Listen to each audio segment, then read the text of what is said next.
Il y a des moments dans la vie où quelque chose s'éteint, mais où rien de nouveau n'est encore né. Des moments suspendus, flous, inconfortables. Et nous avons appris à les fuir, à les remplir, à les anesthésier. Mais dans l'Égypte ancienne, ces moments-là étaient sacrés. Et une déesse veillait sur eux. Elle s'appelait Nephthys. Aujourd'hui, nous allons parler des rites de passage oubliés et de ces zones de transition où l'ombre demande non pas d'être sauvée, mais accompagnée. Bienvenue dans les archives d'Iris. Ce que nous avons perdu, les espaces de transition, autrefois, chaque grande transformation était marquée par un rite. Naissance, puberté, union, séparation, mort symbolique et renaissance. Ces rites sont encore pratiqués dans certaines cultures, mais c'est vrai qu'en Occident, on les a quand même oubliés. Et aujourd'hui, nous passons d'un état à un autre sans seuil.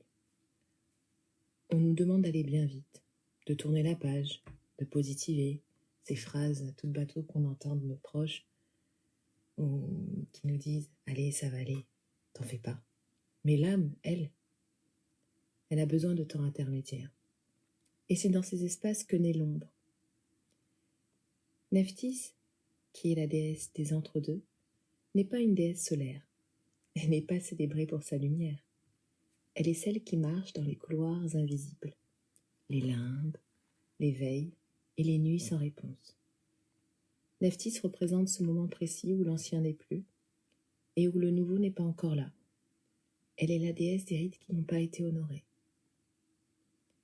Et l'ombre, c'est comme un signal de passage.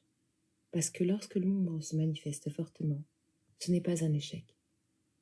C'est souvent le signe qu'un rite de passage n'a pas eu lieu. Une relation s'est terminée sans deuil réel. Une identité s'est effondrée sans reconstruction consciente. Un traumatisme a été surmonté sans être traversé. C'est alors que le caïbite se réveille, non pour punir, mais pour rappeler. Il est nécessaire d'accompagner l'ombre au lieu de la corriger. Nephthys, elle, ne cherche jamais à réparer l'ombre. Elle ne la transforme pas. Elle ne l'illumine pas de force. Elle reste. Elle écoute. Elle offre une présence stable, là où tout vacille. Mais dans notre monde moderne, nous voulons comprendre trop vite.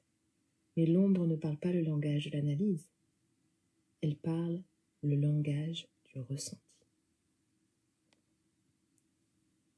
Mais à quoi ressemble un rite de passage intérieur ? Un rite de passage aujourd'hui n'a pas besoin d'être spectaculaire. En fait, il commence souvent par une chose simple, reconnaître que quelque chose est terminé. Dire intérieurement, je ne suis plus celle que j'étais. C'est parfois très difficile, même pour moi, qui passe par ces étapes très régulièrement dans ma vie. C'est vraiment pas évident. Et après, il faut accepter de ne pas savoir encore qui l'on devient.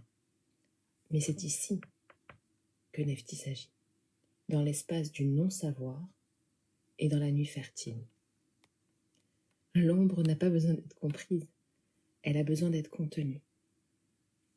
Elle a besoin d'un espace où elle est ni niée, ni dramatisée. Mais lorsque tu t'assis avec ton ombre sans chercher à la faire taire, elle se transforme d'elle-même. Non parce que tu l'as changée, mais parce que tu l'as autorisée à exister. En conclusion, peut-être que ton ombre n'est pas un problème à résoudre, mais peut-être qu'elle est un seuil. Et peut-être que, comme dans l'Égypte ancienne, il est temps de réapprendre à honorer les passages. Nephthys ne te demande pas d'aller mieux. Elle te demande d'être vraie dans la nuit que tu traverses. C'est une accompagnatrice. Mais dans les archives d'Iris, nous nous souvenons que l'ombre n'est pas une chute, mais un passage initiatique. Si cet épisode t'a plu, abonne-toi et partage. Commente également si tu sens que cela t'a parlé, si cela a résonné avec ce que tu traverses aujourd'hui, ce qui se passe en toi.